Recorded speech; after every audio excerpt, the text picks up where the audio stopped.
Kita ulang kembali sejumlah berita pilihan dari Bali.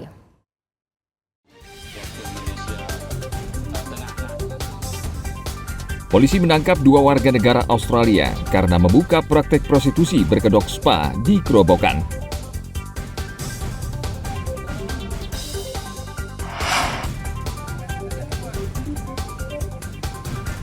Polisi mengempiskan ban puluhan motor karena parkir sembarangan di Ubud.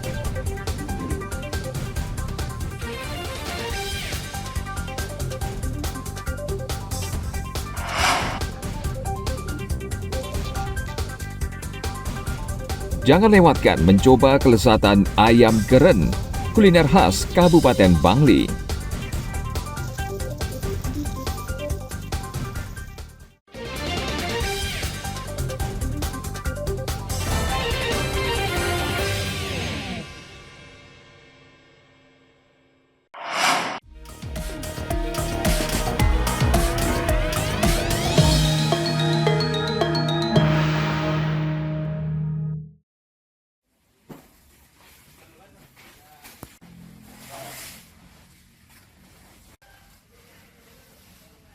KPU Karangasem saat ini tengah bekerja keras mempersiapkan logistik untuk pilkada karena waktu pencoblosan tinggal beberapa pekan lagi.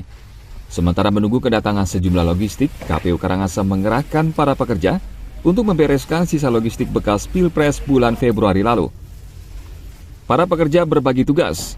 Ada pekerja yang mengosongkan isi kotak suara, lalu melepas rakitannya, dan yang lainnya mengemas surat suara bekas beserta formulir, lalu memasukkannya ke dalam kantung plastik dan karung.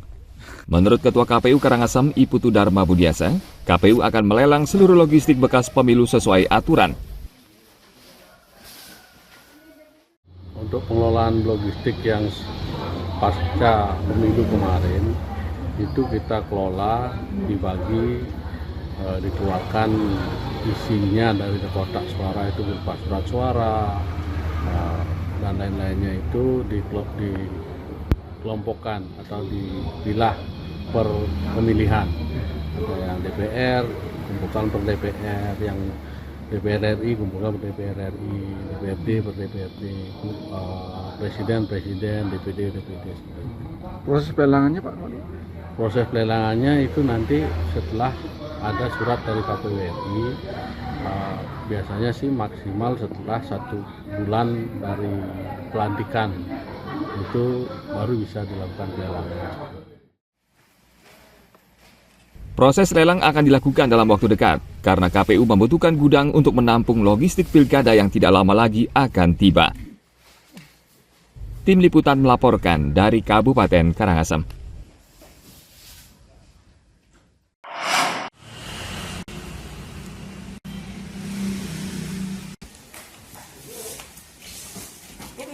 Pilkada serentak 27 November tinggal beberapa pekan lagi. KPU Gianyar mulai berpacu dengan waktu dengan mempercepat proses perakitan kotak suara untuk semua TPS.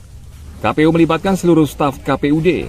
Mereka merakit satu persatu kotak suara dari lembaran karton sehingga proses perakitan cukup memakan waktu. Setelah itu mereka mengisi kotak suara dengan surat suara, tinta, alat tulis, dan peralatan penunjang lainnya sebelum dikirim ke TPS di seluruh kecamatan.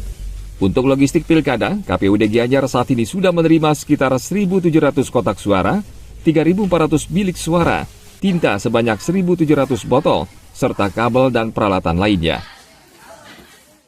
Logistik tahap 1 yang sudah kita terima, itu yang meliputi kotak suara, itu sejumlah 1.760.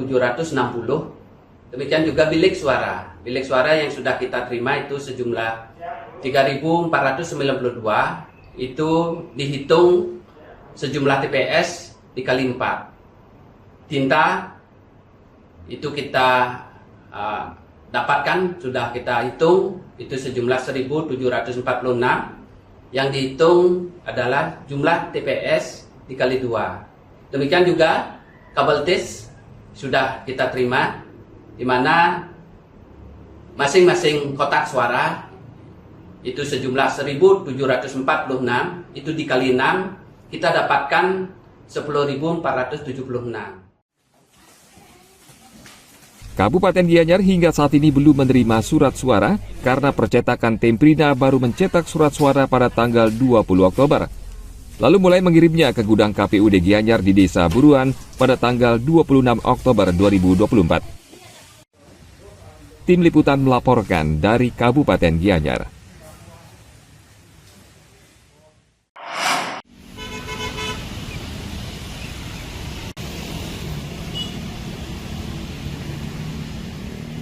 Hingga saat ini Bawaslu Kota Denpasar belum menemukan pelanggaran serius selama masa kampanye pilkada serentak di Kota Denpasar. Namun Bawaslu berhasil mencegah sejumlah potensi pelanggaran dengan berkoordinasi dengan tim kampanye. Potensi pelanggaran antara lain lokasi pelaksanaan kampanye tidak sesuai ketentuan dan melibatkan anak di bawah umur saat kampanye.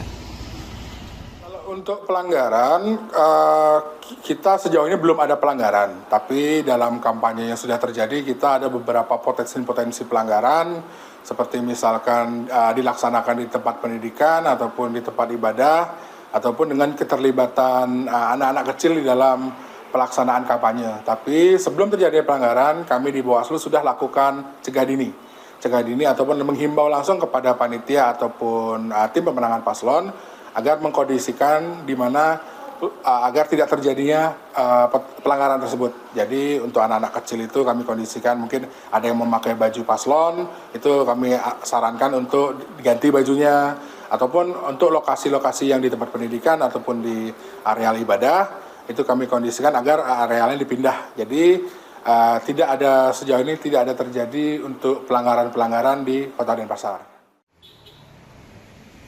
Bawaslu mengimbau seluruh peserta kampanye untuk selalu berkoordinasi dan berkonsultasi dengan Bawaslu Denpasar agar tidak melanggar rambu pilkada ketika berkampanye. Masa kampanye pilkada serentak di Bali mulai berlangsung sejak 25 September dan berakhir pada 23 November 2024. Tim Liputan melaporkan dari Kota Denpasar.